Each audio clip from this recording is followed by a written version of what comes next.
অলিদের কাছে ছিল ইলমুল কালব ওয়া ইলমুন নাফি, বড় উপকারী জ্ঞান। এই জ্ঞান আমার নবীর সিনা বাই সিনা হয়ে, আউলিয়া کرامগণের সিনা হয়ে হয়ে আল্লাহর অলিদের মাধ্যমে ধরাধামে এসেছে। এই জ্ঞানের অধিকারী ছিলেন আমার পীর মুর্শিদ। এই জন্য কোনো ব্যক্তি যায় যদি বলতো হুজুর আমার 12 বছর কোনো সন্তান হয় না, হুজুর বলতেন বাবা যান মাটি কাটতে থাকেন, খেদমত করেন, দেখি আল্লাহর পক্ষ থেকে কি ফয়সালা হয়। সন্তান তো বাবা আমি দেই না, সন্তান দেওয়ার মালিক আমার আল্লাহ। দেয় কে? আল্লাহ। কে দেয়? আল্লাহ। আমরা বিশ্বাস করি যে খাজা বাবা দেয়, তা না, দেয় আল্লাহ। কিন্তু আমরা খাজা বাবার কাছে যে বলি বিপদের কথা, আমরা পীর মুর্শিদ ওলিদের কাছে আমাদের বিপদের কথা বলি, আবদার জানাই, দরখাস্ত করি। মঞ্জুর যিনি করেন তিনি আরশওয়ালা। কি কথা কর না কেন? মঞ্জুর যিনি করেন তিনি কে? আরশওয়ালা।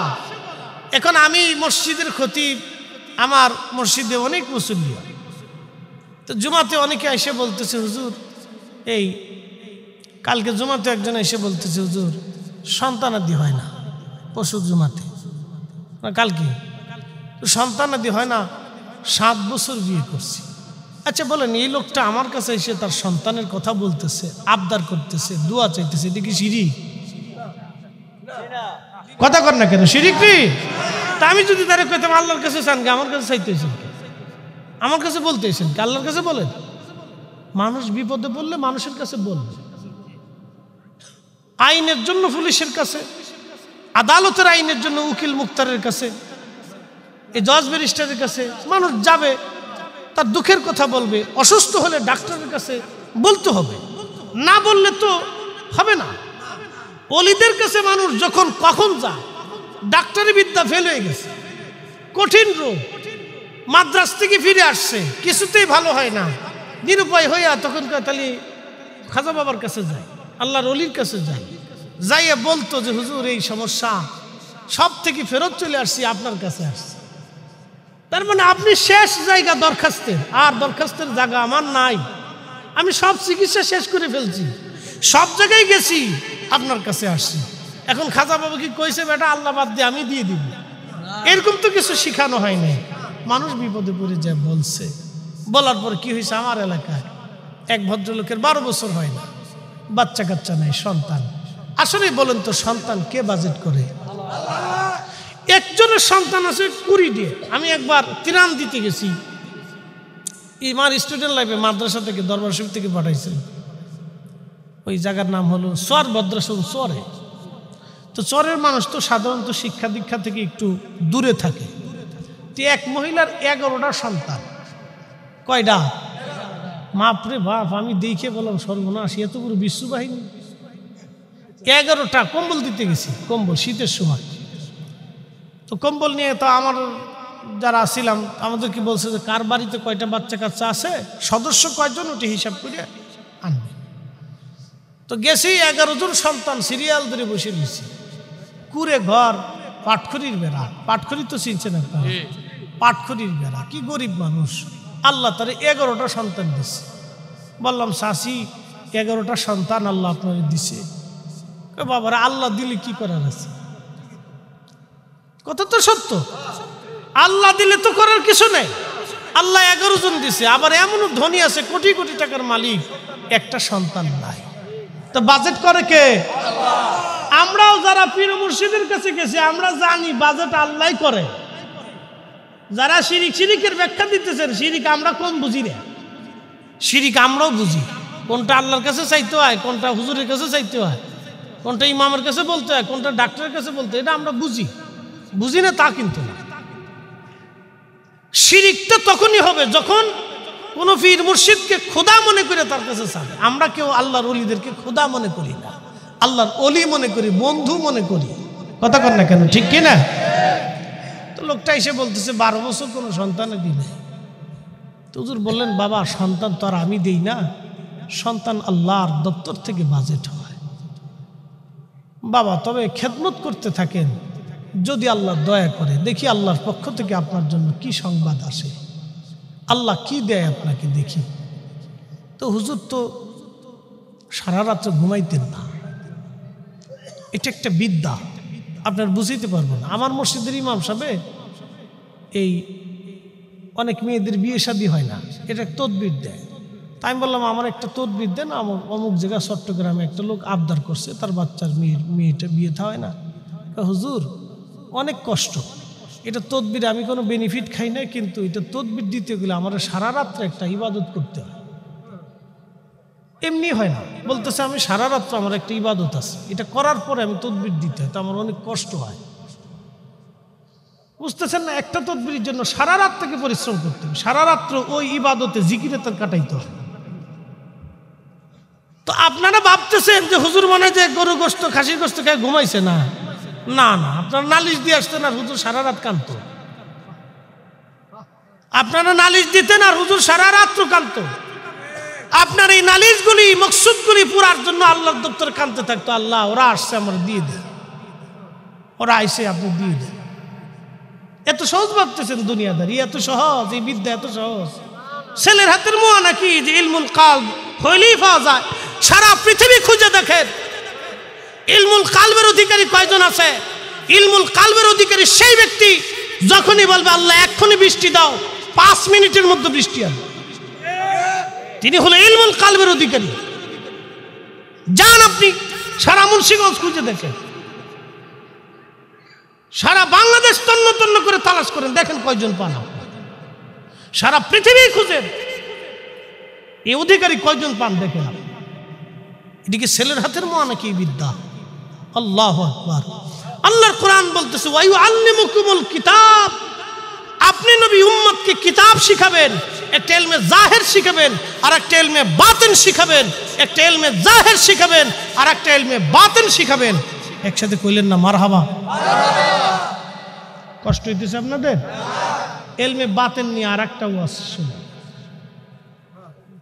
শোনাবো, শোনানোর দরকার, বুঝার দরকার। আপনারা ভাবেন যে ফিরে পাইছিলাম বাস দুটিটাই খেদমত দিয়ে মনে খুশি করে ফেলেছিলাম, এগুলো চিন্তা করেন না। এই যেটা ভাবতেছেন এটা সহজ না। প্রিয় উপস্থিতি, আজকে আপনাদেরকে একটা কথা বলি, মসলক চালাইতে হলে অনেক কিছু লাগে। যার যত আয় তার তত ব্যয়, সন্তান যার যত ব্যয় তার তত। কথা ঠিক কিনা? যার সন্তান পরিবার বড় তার ব্যয় বড়। কয়েকদিন আগে আমার এই কুমিল্লা থেকে এক ভদ্রলোক এসে বলতেছে হুজুর আমার সংসারে বরকত হয় না কে? তাই আমি বললাম আপনি রুজি করেন কি, ফ্যামিলিতে আছে কয়জন, আমার এই বিস্তারিত বায়োডাটাটা বলেন। বলতেছে আমার ফ্যামিলির সদস্য 9 জন, আমি অটো চালাই, আমার একার উপরে রুটি রুজি চলে। আমি বললাম কামাই করেন কত?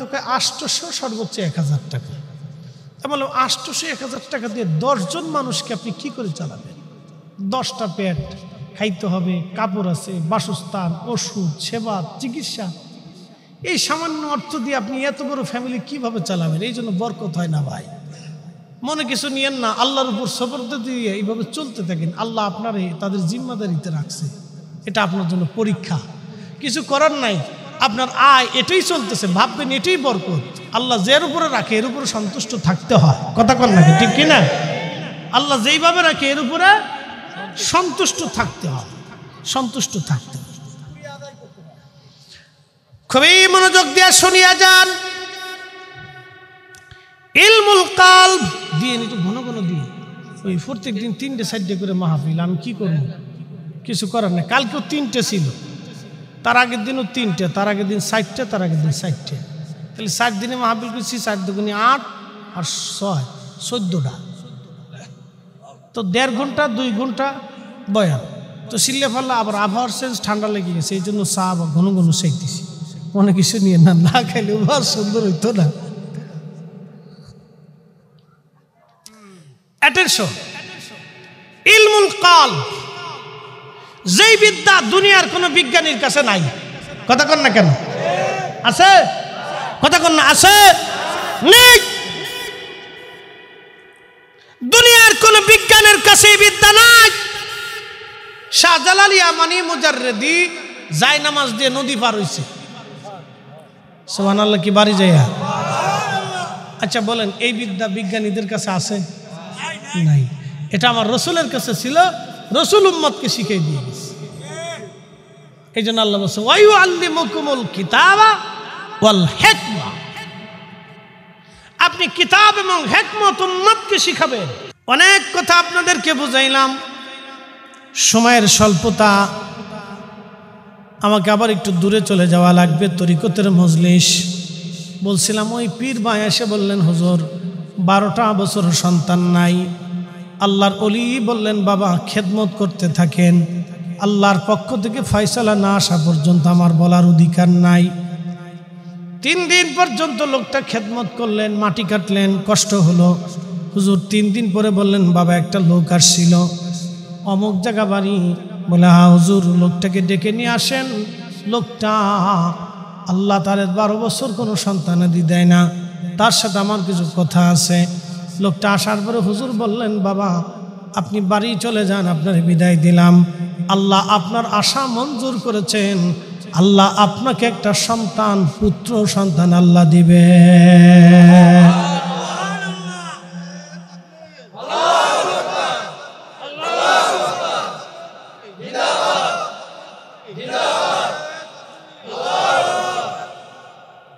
বাবা সন্তান কনসেপ্ট হওয়ার পরে মিষ্টি নিয়ে আসবেন।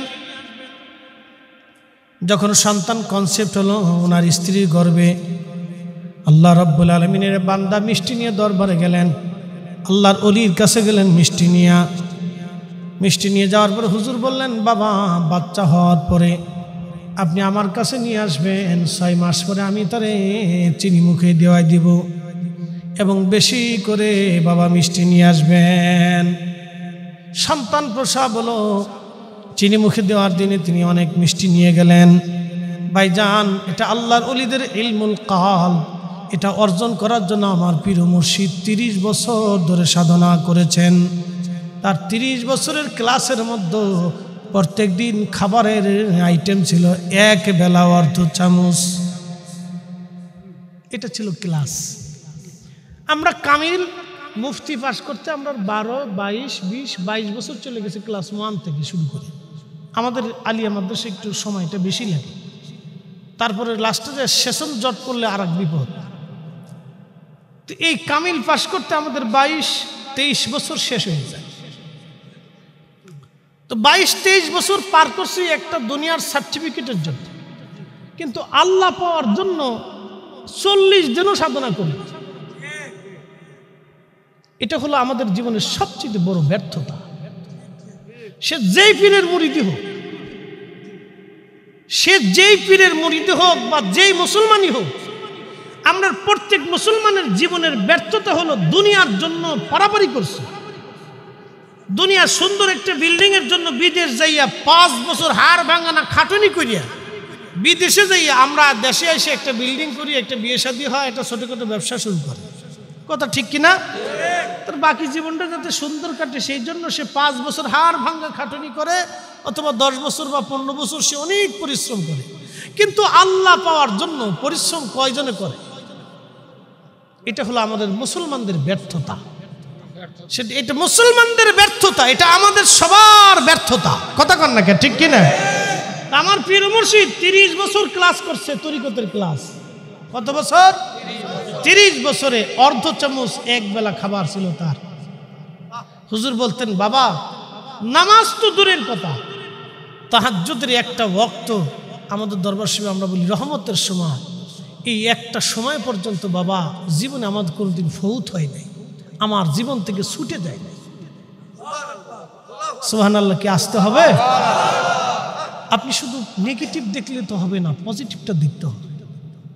সে কেন ইলমুল কালবের অধিকারী হলো আমাকে বুঝতে হবে।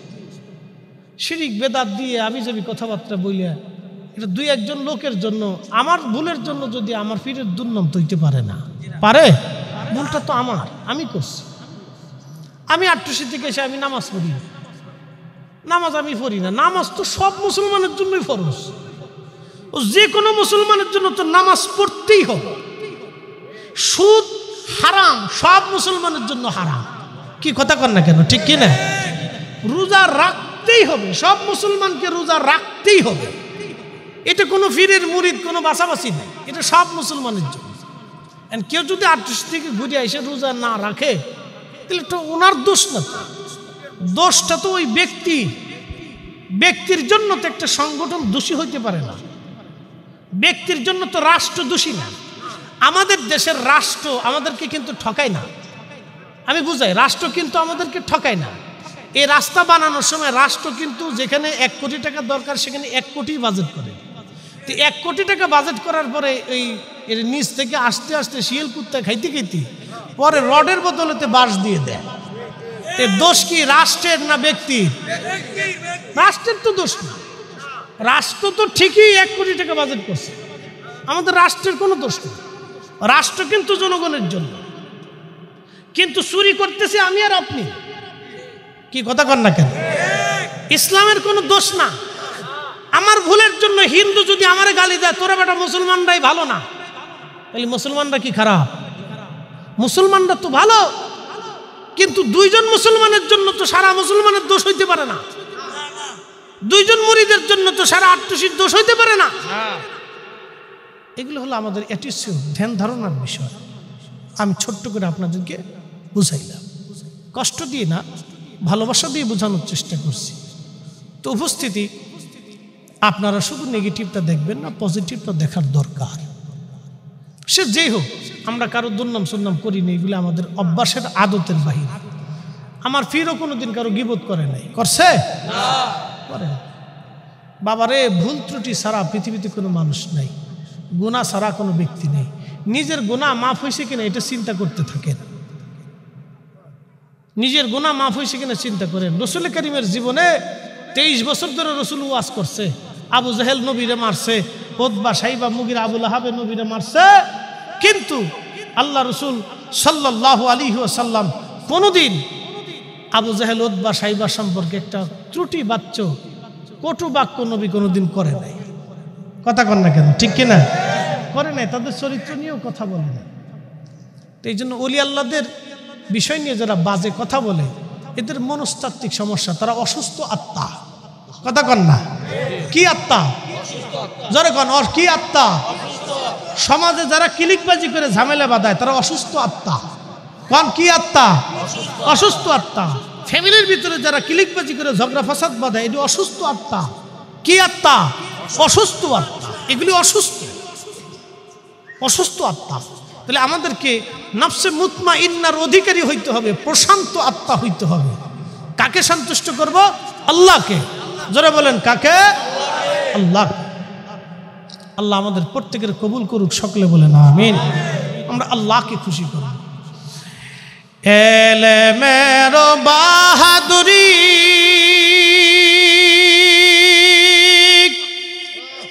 ধনের গৌরব দাও সারি, কামেলের পদতলে জীবনটুকু দাও ঢালি, কামেলের পদতলে জীবনটুকু দাও ঢালি। এশকের গভীর তথ্য যদি হে জানিতে চাও, কামেলের পদতলে নেসার হইয়া যাও। দুরূদ শরীফ পড়ি, আল্লাহুম্মা সাল্লি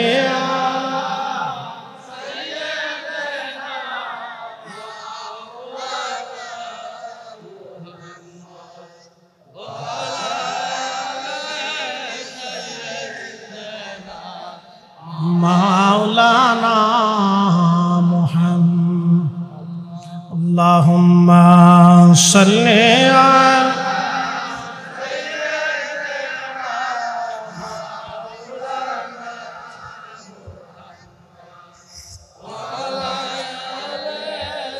সাইয়্যিদিনা মাওলানা প্রিয় উপস্থিতি, আপনাদেরকে আমি এমন একটা বিষয়ের উপরে আজকে আলোচনা শুনেছি, কেউ যদি এই বিষয়টাকে নিয়ে গবেষণা করিয়া, তাফাক্কুর করিয়া, মুজাহাদা করিয়া, মুশাহাদা করিয়া, মোরাকাবা করিয়া, চিন্তা ভাবনা করিয়া যদি চলে, তাহলে সে দুনিয়াতে সাকসেস হবে।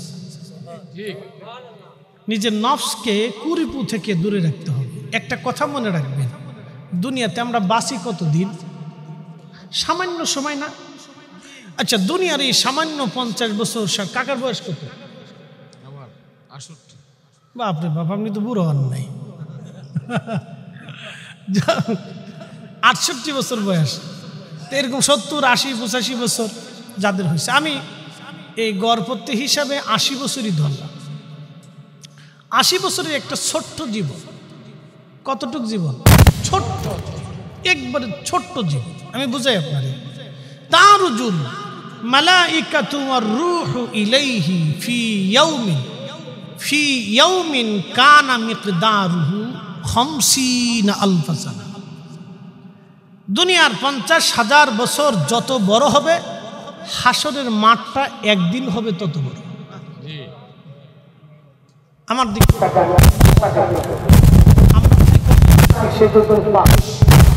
মাহফিলে কোটি কোটি মানুষ হবে আর মাহফিল কবুল হবে, বিষয়টা এরকম না। বদরের যুদ্ধে 313 জন ছিল, বিজয় মুসলমানদের হয়েছে। মুতার যুদ্ধে 3000 ছিল, কাফেরের সংখ্যা 2 লাখ ছিল, বিজয় মুসলমানদের হয়েছে। আজকে ইসরায়েলের বিরুদ্ধে হামাসের মুক্তিযোদ্ধারা যুদ্ধ করতেছে, তাদের সদস্য মাত্র 30,000 আর ইসরায়েলের সৈন্য রিজার্ভ দিয়ে 5 লক্ষ শ্রেষ্ঠ সমবৃত্তের। তারপরে আমেরিকারা প্রতিনিয়ত সামগ্রিক দিতেছে, ব্রিটেন দিতেছে, জার্মান দিতেছে, ওই আরো অন্য দেশরা তারা সাহায্য করতেছে। কিন্তু হামাসের সাধারণ আর এই কাম দেবো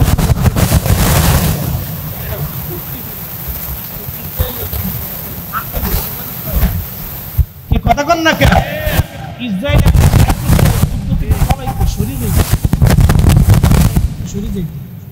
ওদের প্রায় 5 থেকে 7 হাজার সৈন্য খালি পাগল হয়ে গেছে। কয়েকদিন আগে, আরো 15 দিন আগে শুনছি 30,000 সৈন্য অকেজ। ওদের খবর তো মিথ্যা, ওরা তো মিথ্যা কথা কয়, বাস্তবতা আরো কঠিন। ওদের লক্ষাধিক সৈন্য এই পর্যন্ত গায়েব হয়ে গেছে। আরো শত শত হাজার হাজার ট্যাঙ্ক মনে করেন শেষ। বিজয় কার হাতে? কথা কন না কেন? বিজয় কার হাতে? আল্লাহর ইয়াকিন মজবুত থাকতে হবে। কথা কন না কেন? ইয়াকিন মজবুত থাকতে হবে, এটা ওরা শিখিয়ে দিয়ে গেছে। ইয়াকিন মজবুত থাকতে তো মনোযোগ দেন। এই সামান্য সময় পৃথিবীতে আমরা আসছি, দুনিয়ার 80 বছর দিয়ে দেখি। অঙ্ক আমি ভালো বুঝি না, ছোটকাল থেকে অঙ্কের দুর্বল, খালি যোগ আর বিয়োগ, গুণ আর ভাগ পারি, বাকিটার আমি কইতে পারি না। শোনেন, এই বাকিটা আপনারা দিবেন, দিয়ে অঙ্ক টঙ্ক কইসে আপনারা বুঝে দেখবেন যে দুনিয়ার আখেরাতের কত সময় আপনি দুনিয়াতে বাঁচেন। এই সামান্য সময়ের জন্য ফাড়াফাড়ি করিয়া, অন্যের ক্ষতি করিয়া, আরেকজনের মাথায় বাড়ি দিয়ে কোনো লাভ নাই, কোনো লাভ নাই। এই জন্য অলিরা আখেরাতের লাভ বুঝে আল্লাহর খুশি করে চলে গেছে। কোটি কোটি হাত তাদের পক্ষে উত্তোলিত হয়। কথা ঠিক কিনা? কোটি কোটি হাত প্রতিনিয়ত উত্তোলিত হয়। আমি প্রত্যেক মাহফিলে পৃথিবীর সব, আমি নিজে, যে করে না এগুলি সব অকৃতজ্ঞ, যে করে না তারা অকৃতজ্ঞ আমি মনে করি। আমি প্রতিনিয়ত প্রত্যেক মাহফিলে শত শত হাজার হাজার লাখো মুসল্লিও থাকলে আমি দোয়া করার সময় পৃথিবীর সব অলি নিয়ে, আমার পীর মুর্শিদ আমার যেইভাবে শিখেছে ওইভাবে আমি সমস্ত অলিদের জন্য দোয়া করে দিই। তাহলে পরে এইরকম প্রতিনিয়ত আমি ছাড়াও আরো হাজার হাজার আলিম ওলামা করতেছে। কি কথা কান্না করতেছে না? পৃথিবীর লক্ষ লক্ষ কোটি কোটি আলেমরা করতেছে। তাহলে পৃথিবীর কোটি কোটি হাত অলিদের পক্ষে উত্তোলিত হয়। কথা কান্না কে ঠিক কিনা? এই রজব মাসের 26 তারিখ দিন যায় রাত্রিবেলা আল্লাহ তার রসুলকে ঘুম থেকে জাগায় নিয়ে গেলেন আল্লাহর দিদারের জন্য। এই রজব মাস অনেকে মনে করে হয়তো এটা একবারে ছোটোখাটো কোনো বিষয়, কিন্তু একটা কথা মনে রাখবেন, কেউ যদি মেরাজকে অস্বীকার করে তাহলে সে আর মুসলমানই থাকবে না। সে আর কি মুসলমান থাকবে না, তার মুসলমানিত্ব নেই। আর কারো মুসলমানিত্ব যদি না থাকে, আল্লাহর কোরআন বলতেছে ইন্নাল্লাযীনা কাফারু মিন আহলিল কিতাবি ওয়াল মুশরিকিনা ফি নারি জাহান্নামা খালিদিনা ফিহা। এই বেঈমান, এ মুরতাদ, এ কাফির, অস্বীকারী, আহলে কিতাব, এ মুশরিক, আল্লাহর কোরআন বলতেছে ফি নারি জাহান্নামা খালিদিনা ফিহা, চিরদিন আর চিরদিন তারা জাহান্নামে থাকবে, ওখান থেকে বের হওয়ার আর কোনো সুযোগই নেই। আচ্ছা বলেন, মৃত্যু থেকে বাঁচার কোনো রাস্তা আছে? আজও পর্যন্ত জ্ঞানী, বিজ্ঞানী, সায়েন্টিস্ট, দার্শনিক, পৃথিবীর কত বড় জ্ঞান বিজ্ঞান আসলো, কত জটিল জটিল কঠিন রোগের চিকিৎসা হচ্ছে। পৃথিবীর জ্ঞান বিজ্ঞান আপনাকে একবারে সহজ করে দিয়েছে, কত মেধা, কত দিক থেকে তারা খাটাচ্ছে। বলেন আজ পর্যন্ত মৃত্যু থেকে বাঁচার জন্য কোনো ওষুধ, কোনো জ্ঞান, কোনো বিজ্ঞান আবিষ্কার হয়েছে?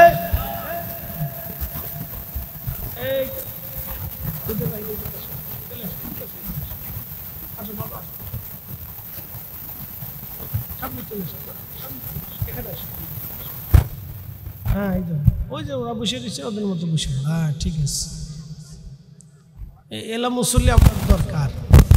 ছোট ছোট মুসল্লি না হলে আগামীর ভবিষ্যৎ অন্ধকার। কথা ঠিক কিনা? আমরা তরিকা মানি, কিন্তু বাচ্চাদেরকে তরিকা শিখেই না। আমরা তরিকার সবক তো হুজুরের কাছ থেকে ঠিকই নিছি, কিন্তু আমাদের সন্তানদেরকে সবক কখনো শিখেইছি না। বুঝতে পারছেন, আমাদের অনেক প্রবলেম। আমার বাবা যদি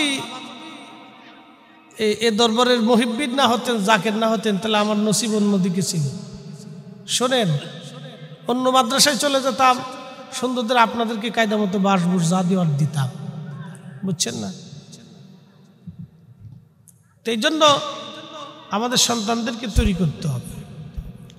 আবার তৈরি করার পরেও কেউ নাফরমানি করে, দেখেন না, একটা নাফরমানি করে গেছে, হেতায় এ দরবারে শিরিক হয়েছে। বুঝতে পারছেন? একটা আসিল, হেতায় দরবারে শিরিক পেয়েছে, এ দরবারে শিরিক বেদাত হয়। আশ্চর্য।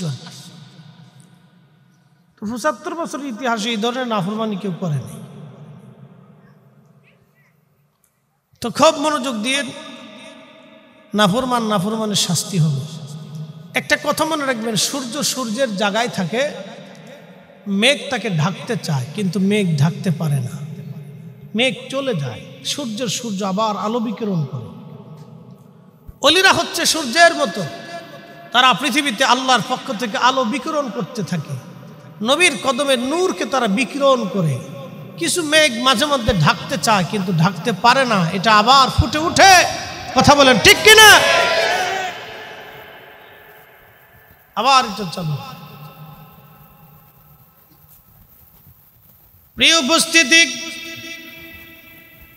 খুবই মনোযোগ দিয়ে শুনিয়া যান। আল্লাহ রসুলের শানগুলি আমি কি করে বললে যে আপনারা বুঝবেন। এই পবিত্র মেরাজের মাস, এই রজব মাস খুবই গুরুত্বপূর্ণ এবং ইম্পর্টেন্ট। ইমানের জন্য এত বড় দামি। এই আলোচনা শুরু করার আগে আমার মালিক, আমার রব নিজে সুবহানাল্লাহ বলেছেন। আল্লামা ইমাম সৈয়দী 550 বছর আগে এই মেরাজের উপরে তিনি একটা কিতাব লিখেছেন, আল কিসাতুল বিসরা। আমার ঘরে আছে। আল্লাহু আকবার।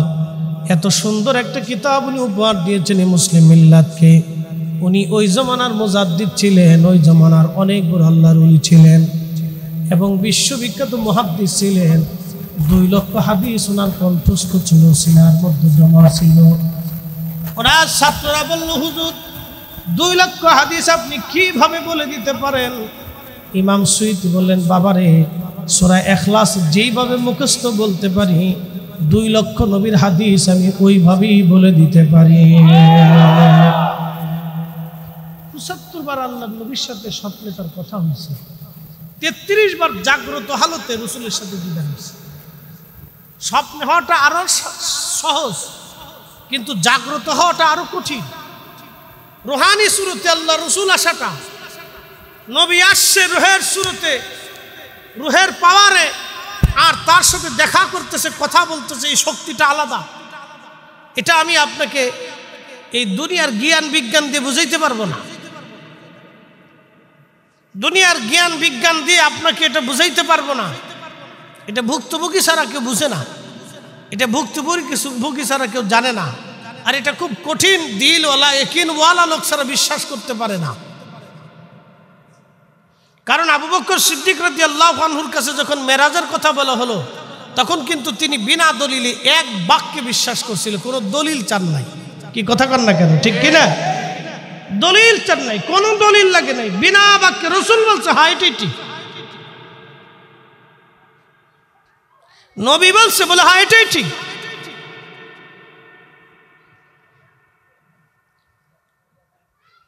প্রিয় সিরাজদি খানবাসী, সিরাজদি খান না, আচ্ছা ঠিক আছে, মধ্যপাড়া, আচ্ছা সিরাজদি খানবাসী, মধ্যপাড়াবাসী,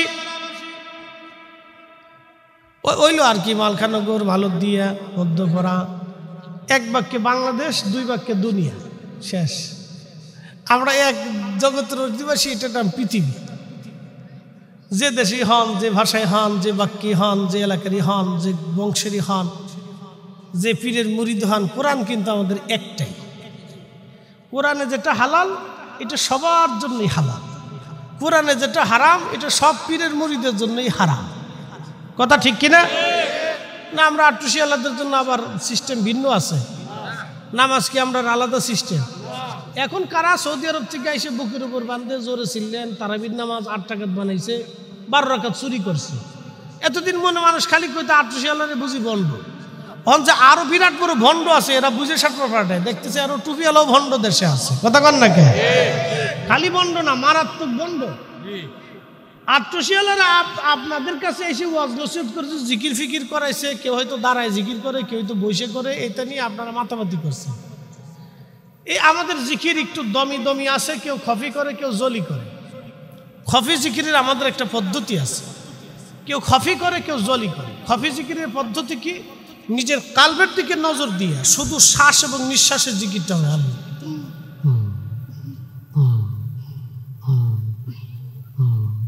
শব্দ নাই, বেশি বড় কোনো শব্দ না। কিন্তু অনেক সালেকরা পারে না, কারো আওয়াজ বেশি, কারো আওয়াজ কম, কারো দুর্বল, কেউ জলি করে, কেউ খপি করে, এই গোলে মালে তা নেই। শব্দ একটু ভিন্ন রকম হয়, মানুষ মনে করে এরা হুকুর হুকুর করতেছে। কি কথা কন না কেন? শব্দ ভিন্ন হওয়ার কারণে মানুষ মনে করে এরা হুকুর হুকুর করতেছে। বিষয়টা এটা না, জিকিরটা আল্লাহর, সবকটা কিন্তু কালবে, নজর তার কালবে, দুনিয়ার অন্য কোথাও নজর নেই। আল্লাহ জিকির করলে কি বাচ্চা কাচ্চা চিন্তা করা যায়? যে আল্লাহ জিকিরের সময় বাচ্চার চিন্তা করে তার জিকির হয়নি, যে নামাজের সময় দুনিয়ার চিন্তা করে তার নামাজ হয় নাকি? সে তো আল্লাহর জন্য নামাজে দাঁড়ায় নাই, হ্যাঁ তো গরু ছাগলের জন্য নামাজে দাঁড়িয়েছে। তো এই শিক্ষাটাই আমার পীর মুর্শিদ দিচ্ছে, অনেকে না বুঝছে আমরা বেদাতি বানাইছে। আর একজনে ওই যে দেখেন না, সে বেদাত পাই এসে চলে গেছে, হে ভাবছে যে বিরাট বড় বেদাত, দলিলা দিল। স্বার্থ যখন ঘুরে যায় তখন সবাই এরকম পর হয়ে যায়, বাপু পর হয়ে যায়, মাও পর হয়ে যায়। কাকা ঠিক কিনা? স্বার্থ নষ্ট হয়ে গেলে মাও পর হয়, বাপু পর হয়। কত ছেলে তার বাপ পরে খাবার দেয় না, মারে ধরে, এরকম দু একটা নাফরমান চলে গেলে আমরা কিছু যায় আসে টাসে না। কথা কন না কেন? কিচ্ছু যায়। প্রিয় উপস্থিতি, খুব মনোযোগ দিয়ে আল্লাহ রসুল হুজুর করিম সাল্লাল্লাহু আলাইহি ওয়াসাল্লাম, এই জন্য ইমাম জালালউদ্দিন সুয়ুতী রাহমাতুল্লাহ আলাইহি কিতাব লিখলেন মেরাজের উপরে। এই মেরাজের আলোচনা করতে যে ইমাম সুয়ুতী রাহমাতুল্লাহ রাখেন, আল্লাহর নবী হাতিমে কাবা উম্মে হানির ঘরের মধ্যে ঘুমিয়েছিলেন। উনি দেখতেছেন জিব্রাইল আমিন ঘরের ছাদ ফাঁকা করে ঢুকলেন। আল্লাহর নবীকে ঘুম থেকে জাগায়া বের করে নিয়ে আল্লাহর নবীর জন্য সিনা সাক করার জন্য জিব্রাইলকে হাতিমে কাবায় উম্মে হানির ঘরের পাশেই নিয়ে গেলেন, বেশি দূরে নেন নাই, পাশাপাশি সিনা সাক করানোর জন্য নিয়ে গেলেন। আমরা যেটাকে ওপেন হার্ট সার্জারি বলি, সিনা সাক, এই সিনা সাক করানোর জন্য নিয়ে গেলেন। এই গলার নিম্ন অংশ থেকে একেবারে নাভি পর্যন্ত ফাড়া হলো। আমার নবীর সিনা সাক 3 বার হয়েছে, কেউ বলে 4 বার। ইমাম সুয়ুতি আল কিসাতুল বাসরার ভিতরে লেখেন, ইমাম হযরত আসকালানি বলেন, বিশ্ববিখ্যাত মুহাদ্দিস, তিনি হাদিস বিশারদ, তিনি বলেন আল্লাহর নবীর সিনা সাক 3 বার হয়েছিল। একবার সর্বশেষ সিনা সাকটা মেরাজে যাওয়ার সময় হয়েছে। সিনা সাক কি নবীজির বক্ষ মুবারক ফেরে ভিতর থেকে কাল্ব মুবারক বের করে জমজমের পানি দিয়ে ধৌত করা হলো। তার মানে এটা না নবীজির কাল্বের মধ্যে গুনাহের ময়লা ছিল, আবর্জনা বিবর্জনা হাবিজাবি ছিল, এইগুলি ছিল। বিষয়টি এরকম না। আল্লাহর নবীর কাল্ব মুবারক স্বচ্ছ এবং নিরাপদ ছিল, এবং তিনি একজন ব্যক্তি যিনি আইব গুনাহ মুক্ত ছিলেন। তার জীবনে কোনো গুনাহ নাই, কোনো খাতা নাই, কোনো ত্রুটি বিচ্যুতি ছিল না। হুজুরে কারীম সাল্লাল্লাহু আলাইহি ওয়াসাল্লাম কাল্ব মুবারক বের করে নিয়ে আসা হলো, ধৌত করা হলো। ইমাম সুয়ুতি কিতাবের মধ্যে লিখতেছেন, বিশুদ্ধ হাদিস থেকে এনে, বিভিন্ন কিতাবের হাওয়ালা টেনে এনে তিনি একটা হাদিস লিখতেছেন, আল্লাহর জান্নাত থেকে নবীজির জন্য খাজিনা ভরে প্রিয় নবীর জন্য ইলম নিয়ে আসা হলো, হিকমত নিয়ে আসা হলো, ইলম আনা হলো, হিকমত আনা হলো। আল্লাহর নবীর কদম সিনা মোবারক থেকে কাল্ব বের করে ওই ইলম এবং হিকমত ওই কাল্বের মধ্যে ঢুকিয়ে দিয়ে দেওয়া হলো। একবার জোরে বলা যাবে কি সুবহানাল্লাহ। প্রিয় নবীর কাল্ব মোবারকের ভিতরে সেই ইলম হিকমত ঢুকিয়ে দিয়ে দেওয়া। এখন অনেকেই ইলম নিয়ে প্রশ্ন তুলে, নানান কথা বলে, এগুলি সমস্ত আজের বক্তব্য আর কি। এগুলি থেকে দূরে থাকবে। অ্যাটেনশন, রাসূল করিম সাল্লাল্লাহু আলাইহি সাল্লামের কাল্ব মুবারকে ইলম এবং হিকমত পরিপূর্ণ করে ঢুকিয়ে দেওয়া। নবী আমার বললেন, সাহাবীরা বাহন আনা হলো আমার জন্য বোরাক আনার পরে বোরাকটা খচ্চরের চাইতে বড়, ছোট গাধার চাইতে একটু বড়, একটা প্রাণীর মতো বাহন। এই বোরাক আনার পরে জিবরাইল বললেন, হুজুর এই বোরাকে আপনি আরোহণ করেন, এটা চড়ে আজকে আপনার উরুজ হবে, মেরাজ হবে। আল্লাহর নবী বলতেছেন, আমি বোরাকে চড়বো। এমন সময় বোরাকটা লাফালাফি করে। জিবরাইল ধমক দিয়ে বলেন, এ বোরাক, তুমি জানো তোমার পিঠে আজকে চড়তে যাচ্ছে যিনি হাবিবুল্লাহ, পিয়ারা মেহবুব নবী, দিদারে এলাহির জন্য যিনি আল্লাহর দরবারে রওনা হয়ে গেছে। বিয়াদবি করবে না রে বোরাক। নবীজি বললেন, বোরাক ভয়ে ঘেমে চুপসে গেল, তার শরীরে ঘামে চুপ চুপ করতে লাগলো ভয়ে। এত পরিমাণে ভয় পাইছে বোরাক যে তার শরীরের পশম দিয়ে ঘাম বের হয়ে চুপসে গেছে, ভিজে গেছে বোরাক। জিবরাইল ধমক দেব, জানা কে তোমার পিছে চড়বে? আজ লাফালাফি করছ, থামা। তিনি এমন একজন মেহবুব যাকে নেওয়ার জন্য আল্লাহ আমাকে পাঠিয়েছে, যা সৃষ্টির কোন নবীর নসিব হয়। একসাথে বলবেন না আল্লাহু আকবার। আমরা সেই নবীর উম্মত, আমরা সেই নবীর উম্মত, আমরা ওই নবীর অনুসারী, আমরা ওই নবীর অনুসারী। আল্লাহ আমাদেরকে ওই নবীর অনুসারী হিসেবে কবুল করছে। কত বড় দাম আল্লাহ আমাদেরকে দিচ্ছেন, আমরা নিজেরাও আমাদের নিজেদের দাম বুঝি না, নিজেরাও নিজেদের দাম বুঝি না। আল্লাহর নবী বললেন, বুরাকের পিঠে চড়ে রওনা করলাম, যেতেছি, যাইতে লাগলাম, এমন সময় দেখলাম মুসা নবীর কবরের ভিতরে, লাল মাটির মধ্যে মুসা নবীর কবর, ওই কবরের ভিতরে রওজার মধ্যে আমি দেখি মুসা নবী দাঁড়াইয়া দাঁড়াইয়া নামাজ পড়ে। কি বুঝলেন? মুসা আলাইহিস সালাম ইন্তেকাল করলো হাজার হাজার বছর আগে, আর হাজার হাজার বছর পরে মুসা নবী কবরের মধ্যে দাঁড়াইয়া সালাত পড়ে।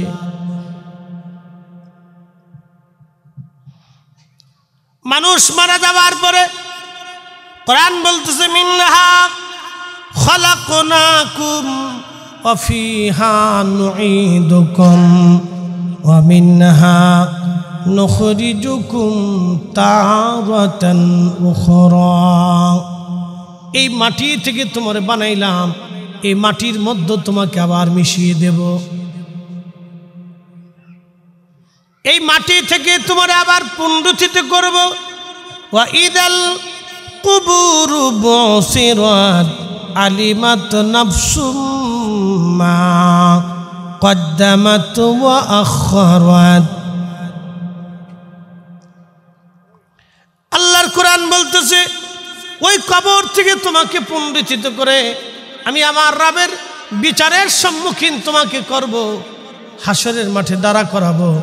আমার আদালত হবে একটা মহা সুপ্রিম কোর্ট, এই কোর্টের আসামি হবে তোমরা, আর আমি রব হলো বিচারপতি। সেই দিন আমি বিচার করব তুমি দুনিয়ার ভিতরে থেকে কি আখিরাতের জন্য পাঠাইছিলে, নামাজ, রোজা, জিকির, ফিকির, ইবাদত, দুয়া, তালিম, তরবিয়ত, আল্লাহ ডাক দেখা বান্দারে, সেইগুলি আমি তোমার সব জানায় দিব, দেখায় দিব। সেই দিন তুমি নিজেই জানবা তুমি কি পরিমাণ নেকের কাজ করছো, কোন অক্ত ছাড়ছো, কোন অক্ত ধরছো, কোন হালাল করছো, কোন হারাম করছো, সব আমি আল্লাহ তোমার সেই দিন দেখায় দিব, সব দেখাই দিব। আমার আপনার জীবনের কিচ্ছু আল্লাহ বাদ রাখবে না। আল্লাহর হাবিব ডাক দিয়ে বলতেছে, মাত্রে আল্লাহ রাব্বুল আলামিনের নবী মারারতু বি মুসা ওয়া হুয়া ইউসাল্লি ফি কবরিহি, রাওয়াহু মুসলিম।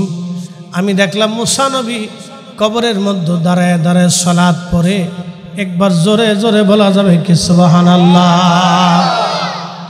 এ আমার দিকে তাকান। নবী তো জ্ঞানী ছিলেন, রসুলের উপরে পৃথিবীতে কোনো জ্ঞানী আছে? এক বাক্যে বলেন, সন্দেহ থাকলে হবে না। নবীর চাইতে বড় জ্ঞানী, বিজ্ঞানওয়ালা পৃথিবীতে কেউ আছে? আচ্ছা, এক বাক্যে বলছেন। এখন কেউ আপনাকে দাঁড়ায় বলতে পারবে যে হুজুর তাহলে বলেন রসুল কি মোবাইল আবিষ্কার করছিল? নবী কি পারমাণবিক বোমা আবিষ্কার করছিল? রসুল কি অপারেশন সিস্টেম আবিষ্কার করছিল? রসুল কি এই হাড়ের ভিতর দিয়ে একবারে পাইপ বসাই দিয়ে, একবারে রিং বসাই দিয়ে হাড়ের মধ্যে দিয়ে এই সিস্টেম করার বিদ্যা কি নবী আবিষ্কার করছিল? এগুলো তো কিচ্ছু করে না। তাহলে উনি মহাবিজ্ঞানী কেমনে হলো, মহাজ্ঞানী কেমনে হলো? এখন আপনাদেরকে বলতেছে, কোরআন বলতেছে, পুরে সর্বনাশ, এই বিশ্বদল কইতে আসছে।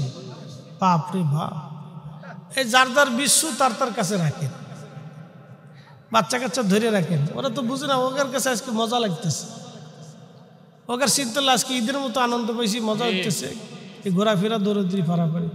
বাচ্চাদেরকে একটু কাছে রাখেন, স্টেজের দিকে আসতে দিয়েন না, টাকা পয়সা দিয়ে চটপটি কিনবার ফাটাই দেন, ওদিকে যে খা। আমরা তো আমাদের বাচ্চাদেরকে কি খাওয়াই? সুইংগাম খাওয়াই, চিপস খাওয়াই, চটপটি, লটপটি, ফুচকা, আবিজাবি খাওয়াই। এগুলি খাওয়ানোর নিয়ম। আল্লাহ রসুল বলছেন বাচ্চাদেরকে টাটকা টাটকা খেজুর খাও। খেজুর সেই বিশুদ্ধ হাদিসে খেজুরের কথা আল্লাহ রসুল বলছেন, তোমাদের বাচ্চাদেরকে তাজা তাজা খেজুর খাও, খুব মানে ছাক্কা ছাক্কা দেখে খেজুর খাও, তাহলে বাচ্চার হৃষ্টপুষ্ট হবে, ব্রেন ভালো হবে, হাড় শক্ত থাকবে, মজবুত থাকবে। আমরা খাওয়া হলো ফুচকা মুচকা, চিপস, সুইংগাম, এগুলো আমি যাবি। কি কথা খারাপ করছি ভাই? তালবিনা খাওয়াইতে গেছে, তালবিনা, তালবিনা চিনেননি? ছাতু। আল্লাহ রসুল উম্মতকে ছাতু খাইতে বলছেন, দুধ খাইতে বলছেন। আমরা তো দুধ বেশি বিড়ি খাই।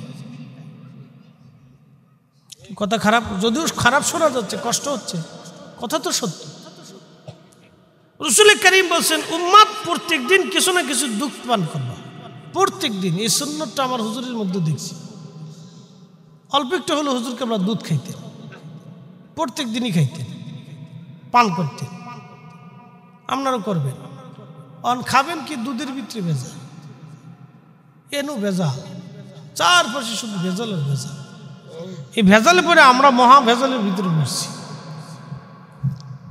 যাই হোক, এগুলি স্বাস্থ্যকর বিষয়ে আল্লাহ রসুল আমাদেরকে উপদেশ দিয়েছেন। নবীর উপদেশের ভিত্তিতে আমি কথাগুলি বললাম। আমাদের সচেতন হতে হবে। আল্লাহ রসুল স্বাস্থ্যে সচেতন এত বিরাট ছিলেন, 1450 বছর আগে উম্মত জানতো না যে পেশাব করার পরে ঢিলা করতে হয়। 1450 বছর আগে এই উম্মত, এই জাতি, পৃথিবীর মানুষ জানতো না যে পায়খানা করার পরে ঢিলা করতে হয়, মেশক করতে হয়। আগের যুগের বহু মানুষ, অধিক মানুষ মাসেও মেশক করতো না, দুর্গন্ধ আসতো, মুখে পচা গন্ধ আসতো। নবী করিম এসে শিক্ষা দিলেন, মানুষ তোমাকে পরিচ্ছন্ন থাকতে হলে তোমাকে মেশাক করতে হবে। 5 ওয়াক্ত নামাজের আগে পারলে করো, এটা শিখিয়ে দিয়েছে। মেশাক করো। ইন্তেকালের সময় আল্লাহ রসুল মেশাক করে গেছে। স্যানিটাইজেশন ব্যবস্থা রসুল করিম এমন ভাবে শিখিয়ে দিয়ে গেছে যে বাথরুম করার পরে অবশ্যই 3টে মাটির ঢিলা দিয়ে হলেও তোমাকে পরিষ্কার করতে হবে, তারপরে পানি ব্যবহার করো। এরপরে হাত ভালো করে মাটির সাথে ধৌত করো। তখন তো সাবান ছিল। কি পরিমাণ একজন মানুষ নিজেকে পরিচ্ছন্নতার ভিতরে আনলে উম্মতকে পরিচ্ছন্নতা শিখিয়ে দিয়েছে। আর এই উম্মতের শরীর দিয়ে খালি বিড়ির গন্ধ পায়। কি কথা কর না কেন? সারা শরীরে বিড়ির গন্ধ।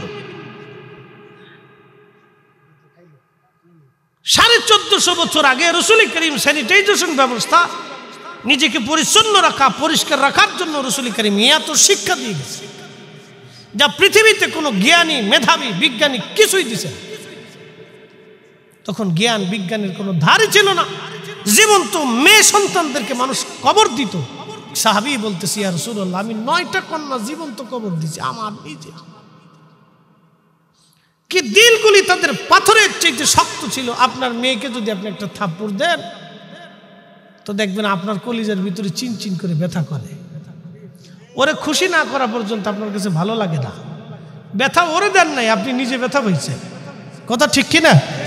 তখনকার মানুষের দিল এত শক্ত ছিল যে নিজের 9টা কন্যা সন্তানকে, কেউ 7টা, কেউ 5টা, কেউ 4টা, কেউ 12টা, কেউ 10টা, এরকম কন্যা সন্তানদের জীবন্ত কবর দিচ্ছে। কবর খুঁজছে, জীবন্ত কবর দিয়ে চলে আসছে। কতটা নিকৃষ্ট মনের অধিকারী তারা ছিল। আল্লাহ রসুল বলতেছে, তুমি 9টা কন্যা জীবন্ত কবর দিলা, তোমার কি অন্তরে ব্যথা লাগে নাই? বলি, ইয়া রাসূলুল্লাহ, 8টারে কবর দিছি, ব্যথা করে নাই। তাহলে কি পাথর ছিল? লাস্টের কন্যা সন্তানদের কবর দেওয়ার সময় একটু কষ্ট লাগছিল, একটু ব্যথা লাগছিল। তখন সাহাবী কাঁদতেছে। রসুলের দর্শে বসার পরেই মানুষ এত শ্রেষ্ঠ মানুষ হয়ে গেল। কঠিন হৃদয়ের পাথরের মতো শক্ত হৃদয়গুলি মোমের মতো নরম হলো। আরে আল্লাহর ওলিদের সোহবতে গেলে, মহাব্বতে গেলে মানুষের হৃদয়গুলি, শক্ত হৃদয় মোমের মতো নরম হয়। আমি আমার পীর মুর্শিদের দপ্তরে দেখেছি কঠিন চোর আর ডাকাত আর সন্ত্রাসী যারা দিন দুপুরে মানুষ হত্যা করতো, তারাও শেষ রাতে তাহাজ্জুদের সময় অঝর দ্বারায় কাঁদতে কাঁদতে কাঁদতে কাঁদতে কাঁদতে কাঁদতে চোখ মুখ ভিজিয়ে ফেলে দিয়েছে। কথা কন ঠিক কিনা? অনেকে খালি শিরিক আর বেদাত খুঁজে পায়, ওনাদের কাছে খালি শিরিক আর বেদাত। ভালোটা নজরে পড়ে না, খালি খারাপটা নজরে পড়ে।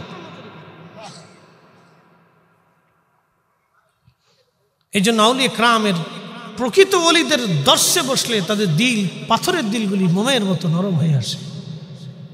আল্লাহ রসুলকে সাহাবে کرام জিজ্ঞেস করল, ইয়া রাসূলুল্লাহ, ওলি কি? কাকে ওলি হিসেবে চিনব? নবী বলেন, ইদা রু যুকিরাল্লাহ, যাকে দেখলে আল্লাহ স্মরণ আসবে, বুঝবা সে আল্লাহর ওলি। একসাথে বলবেন না আল্লাহু আকবার। আমার পীর ভাইরা বলেন তো, আমার পীর ও মুর্শিদের চেহারার দিকে তাকাইলে দিল নরম হইতো না? কঠিন হৃদয়ের মানুষগুলি নরম হয়ে গেছে। কঠিন হৃদয়ের মানুষগুলি যারা গালি না দিলে ভাত খাইতো না, আমার পীরকে গালি না দিলে যারা ভাত খাইতো না, এক নজর দেখার সাথে তারা নরম হয়ে গেছে। না, এই লোক, এটা হইতে পারে না। এই জন্য শুধু নেগেটিভ দেখলে হয় না, পজিটিভটাও দেখতে হবে। শুধু নেগেটিভ দেখলে হবে না, পজিটিভটা দেখতে হবে। বুকে হাত দিয়ে হলফ করিয়া কেউ বলতে পারবে যে আমার জীবনে গুনাহ নাই? আসতে বলেন কেন, জোরে বলেন। বুকে হাত দিয়ে হলফ করিয়া শ্রোতা বক্তা, আমি আমাকেও বাদ দিচ্ছি, শ্রোতা বক্তা কেউ বলতে পারবে যে আমি গুনাহ করি নাই, গুনাহ নাই? তো নিজের এত গুনাহ থাকতে আরেকজনের দোষ খুঁজেন কে? কি কথা কর না কেন? নিজের এত গুনাহ থাকতে আরেকজনের দোষ খুঁজতেছেন কারণটা? চার দোকানে বসলে গিবত, পানের দোকানে বসলে তোহমত, অমুক বালা না, তমুক বালা না, অমুকে নামাজ পড়ে নাই, তমুকে রোজা রাখে নাই। রাখে নাই যে আপনি যায় তাদের ডাক দিয়ে বলেন যে ভাই রে, নামাজটা দরকার, তুমি যে রোজা রাখতেছো না, কালকে মারা গেলে জবাব দিবে কে? তো ও যুক্তি দিবে, আমি রোজা রাখিনি, আমার ওই ব্যবসা বাণিজ্য আছে, চাকরি বাকরি আছে, ছেলে মেয়ে আছে, রোজা রাখতে গেলে এই কাজ বাজ করা যায় না, অনেক কষ্ট। তাকে জিজ্ঞেস করবেন যে তুমি যে রোজা রাখতেছো না, রোজাটা ছাইড়ে দিলে, তো কাজ বাজ, ব্যবসা বাণিজ্য, দোকানদারি যাহা কিছু দেখাও, তুমি আজকে মারা গেলে কালকে কি কাজ পড়ে থাকবে? তো বলবেন না। তোমার দোকান কি বন্ধ হয়ে যাবে? বলবে না। কে চালাবে? বলে ছেলে নাই, মেয়ে না, আত্মীয় স্বজন কেউ না কেউ নিয়ে যাবে। আচ্ছা, তোমার চাকরি বাকরি কি পড়ে থাকবে? বলে না, কেউ না কেউ ওই চাকরির জায়গা দখল করবে। তুমি মারা যাওয়ার কারণে যদি বসে না থাকে, সমাজ বসে না থাকে, পরিবার বসে না থাকে, ছেলে সন্তান বসে না থাকে, তাহলে তুমি কার জন্য রোজা ছাড়ছো? বলো, এই বোকামিটা তোমার জন্য কি জন্য হলো? তুমি কার জন্য রোজা ছাড়লা? তুমি কার জন্য নামাজ ছাড়লা? তুমি কার জন্য সুদ খাইলা? তুমি কার জন্য হারাম খাইলে? তুমি কার জন্য মানুষ ঠকাইলে? বলো তুমি। প্রিয় উপস্থিতি, দুনিয়াটা আমাদের বুঝার জায়গা। প্রিয় উপস্থিতি, আমার সিরাজদি খানবাসী মনোযোগ দিয়ে কথাগুলি শুনে যাবেন। আল্লাহর নবী উম্মতকে যাহা শিখাইলেন উম্মত তাহা জানতো না। কেউ যদি বলে নবী কি মোবাইল আবিষ্কার করছে নাকি পারমাণবিক বোমা আবিষ্কার করেছে, আপনি একটা জবাব দিবেন, বেটারে আমার নবী দুনিয়ায় দাঁড়াইয়া কবরের হালত বলে দিতে পারত। তাহলে তুমি বলো, পৃথিবীর কোনো জ্ঞান বিজ্ঞান আজ পর্যন্ত কবরের হালত বলে দেওয়ার বিদ্যা আবিষ্কার করছে কিনা? যদি তারা করতে না পারে, তাহলে আমার নবী সেরা বিজ্ঞানী। কথা বলেন ঠিক কিনা? রাসূলের উপরে সেরা বিজ্ঞানী নেই। এক বেদুইন এসে রাসূলকে বলতেছে, হুজুর কালমা পড়ব, কিন্তু শর্ত আছে। বলে কি শর্ত? বেদু বলো। বধু বলতেছে, হুজুর ওই যে গাছ, ওই গাছ যদি আপনার কাছে এসে কালেমা পড়ে, দুঃখিত, ওই গাছ যদি আপনি ডাকার পরে গাছ যদি আপনার কাছে এসে কালেমা পড়ে, তাহলে আমি কালেমা পড়ব।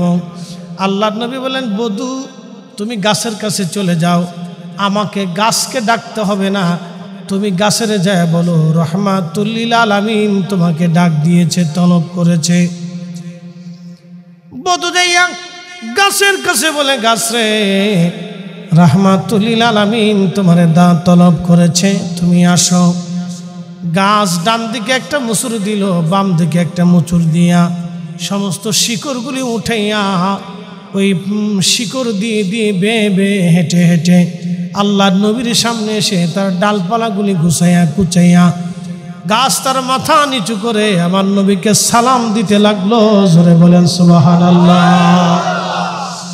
বনের যত পশুগণ ভক্তি করতই দুই চরণ, মেঘমালা ছায়া দিত গায় গো নবীজি, কোন সাধনে পাইব তোমায়, কোন সাধনে পাইব তোমায় গো নবীজি, গোলামেরে দেখা দিবেননি।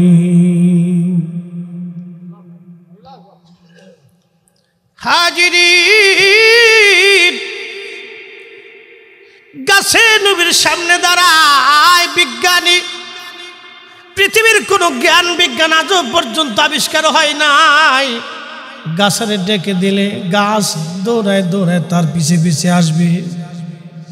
এই জন্য আল্লাহ বলেন, কামা আরসালনা ফীকুম রাসূলাম মিনকুম ইয়াতুলু আলাইকুম আয়াতিনা ওয়া ইউযাক্কিকুম ওয়া ইউআল্লিমুকুমুল কিতাবা ওয়াল হিকমাতা ওয়া ইউআল্লিমুকুম মা লাম তাকুনু তা'লামুন।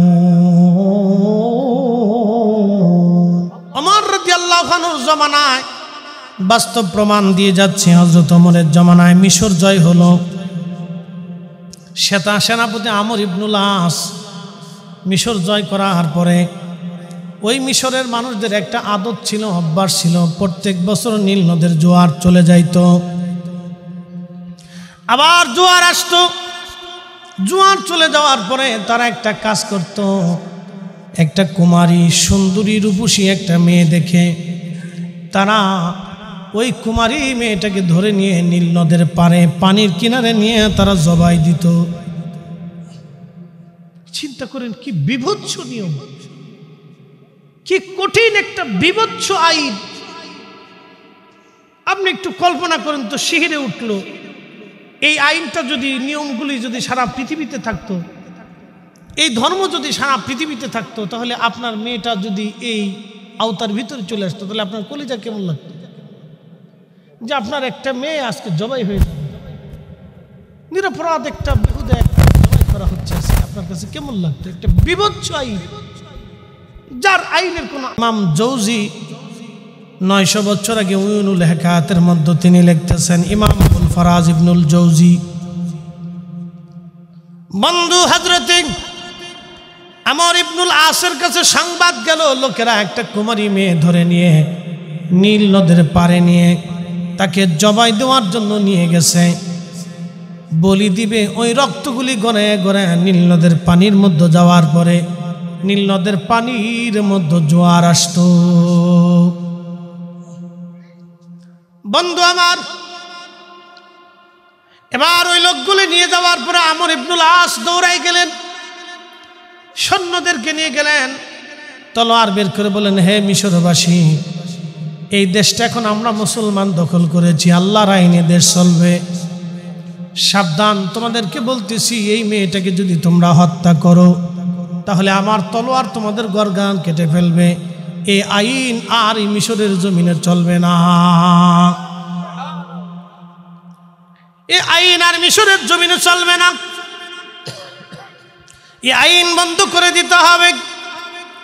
মিশরবাসী ডাক দিয়ে বলল, আমর ইবনুল আস সেনাপতি, আইন চলবে না বুঝলাম, কিন্তু এই কুমারী নারী জবাই করার পরে, কুমারী নারী হত্যা করার পরে আমরা এই পানিগুলি, পানির ভিতরে রক্তগুলি গড়াইয়া যখন যায়, তখন আমরা জানি নীল নদের জোয়ার আসে।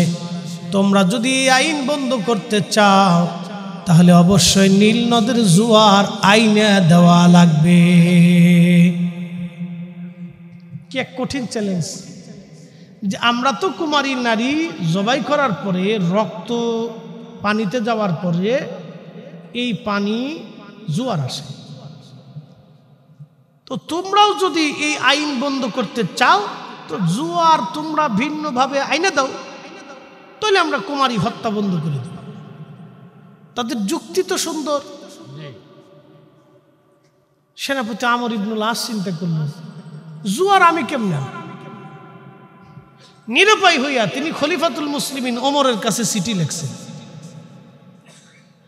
এখন আপনারা যারা শিরিকের ব্যাখ্যা দেন যে আল্লাহর কাছে চাওয়া ছাড়া অন্য কারো কাছে চাইলে শিরিক হয়, তাহলে আমর ইবনুল আস তো সাহাবী ছিল, তিনি সাহাবী হইয়া কেন ওমরের কাছে চাইলেন? তিনি আল্লাহর কাছে চাইতে পারলেন না? জবাব দিয়ে যান। তিনি কি আল্লাহর কাছে চাইতে পারতেন না? অবশ্যই পারতেন, কিন্তু ওমরের কাছে কেন চাইলেন? তিনি রাষ্ট্রের নেতা, তিনি আধ্যাত্মিক নেতা, তিনি খলিফাতুল মুসলিমিন, আল্লাহর জমিনে আল্লাহর খলিফা তিনি। অতএব তার কাছে না কোনো সমাধান তো তার কাছে আছে। কি কথা কর না কেন, ঠিক কিনা? তখন তিনি চিঠি লিখলেন, আমিরুল মুমিনিন খলিফাতুল মুসলিমিন, মিশরের কথা হচ্ছে একটা কুমারী নারী জবাই করার পরে রক্ত পানিতে যাওয়ার পরে জোয়ার আসে। এখন আমি এটা বন্ধ করে দিয়েছি, এটি ইসলামের জমানা, আল্লাহর আইনে চলবে দুনিয়া, কিন্তু তাদের আবদার হচ্ছে তোমরা পানি এনে দাও, আমরা কুমারী হত্যা বন্ধ করে দিব। আমিরুল মুমিনিন, এখন আমি কি করি? খলিফা হযরত ওমর চিঠি লিখলেন তিনি নীল নদের প্রতি।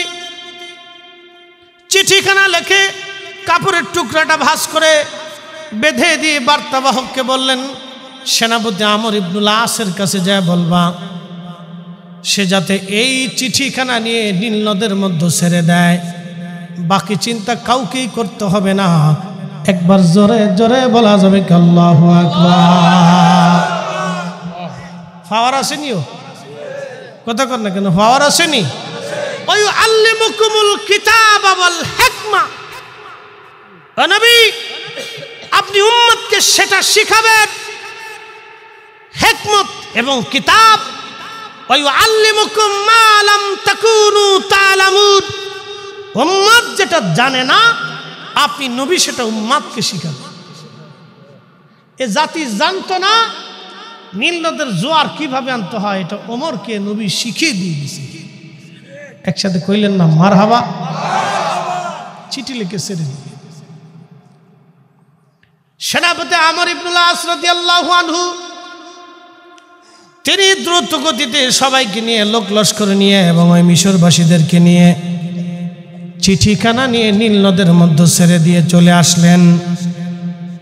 রক্ত গড়ে যেমন জোয়ার আসে, আজকে কুমারীও হত্যা করা লাগলো না, নীল নদে কোনো নারীর রক্ত দেওয়া লাগলো না। জোয়ার আসা শুরু হলো। 1450 বছর চলে গেল, আজও নতুন করে জোয়ার আনার জন্য কোনো ওষুধ আবিষ্কার করা লাগে নাই, কোনো কুমারী মারতে হয় নাই, নতুন করে চিঠি দেওয়া লাগে নাই।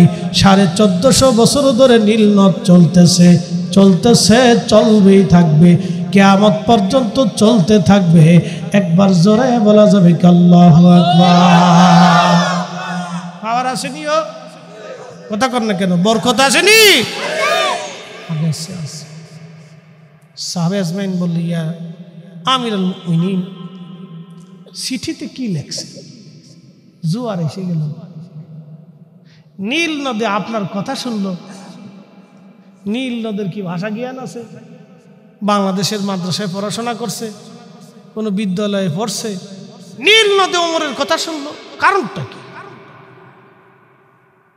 নীল নদটা আল্লাহর একটা সৃষ্টি, তো সৃষ্টি তো আল্লাহর কথা শুনবে, ওমরের কথা শুনলো কেন? আমর ইবনুল আসের কথা শুনলো না, সেও তো সাহাবী, ওমরের কথা শুনলো, কারণটা কি? তার মানে বোঝা গেল সাহাবীদের ভিতরেও পার্থক্য আছে, পরিমাপ আপনার ক্লাসিফিকেশন আছে, কারো উচ্চতা, কারো নিচ্চতা, কারো মধ্যমতা, এক একজন এক এক কোয়ালিটি আল্লাহ তাদেরকে দিছে। প্রিয় হাজিরিন, হযরত ওমর বলতেছে, সাহাবীরা, নীল নদের কাছে আমি চিঠি লিখলাম, হে নীল নদ, তুমি, আমি আমিরুল মুমিনিন ওমর ইবনুল খাত্তাব বলতেছি, তুমি যদি আল্লাহর হুকুমে প্রবাহিত হও তাহলে আল্লাহর হুকুমেই তুমি প্রবাহিত হবে, আর তুমি যদি আল্লাহর হুকুমে প্রবাহিত না হইয়া তুমি তোমার নিজের ইচ্ছায় প্রবাহিত হও, তাহলে আমি ওমর বলতেছি তোমার প্রবাহিত হওয়া লাগবে না। আল্লাহু আকবার।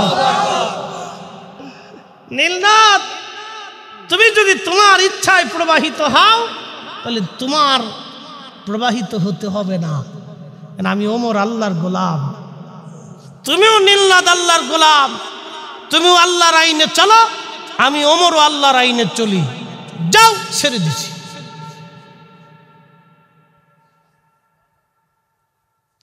হযরত ওমর চিঠির মধ্যে লিখছেন, তুমি যদি আল্লাহর হুকুমে প্রবাহিত হও তা আল্লাহর হুকুমেই হয়ে যাও, আর যদি না হও, নিজের ইচ্ছায় হও, তাহলে আমি ওমর বলতেছি তোমার প্রবাহিত হতে হবে না।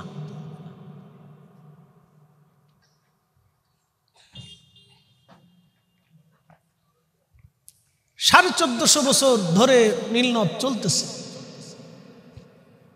নতুন করে জোয়ার আনার জন্য আর কোনো নারীর জীবন দিতে হয় নাই। এখন প্রশ্ন, হযরত ওমর চিঠি লিখলেন, নীল নদের কাছে পৌঁছাইলেন।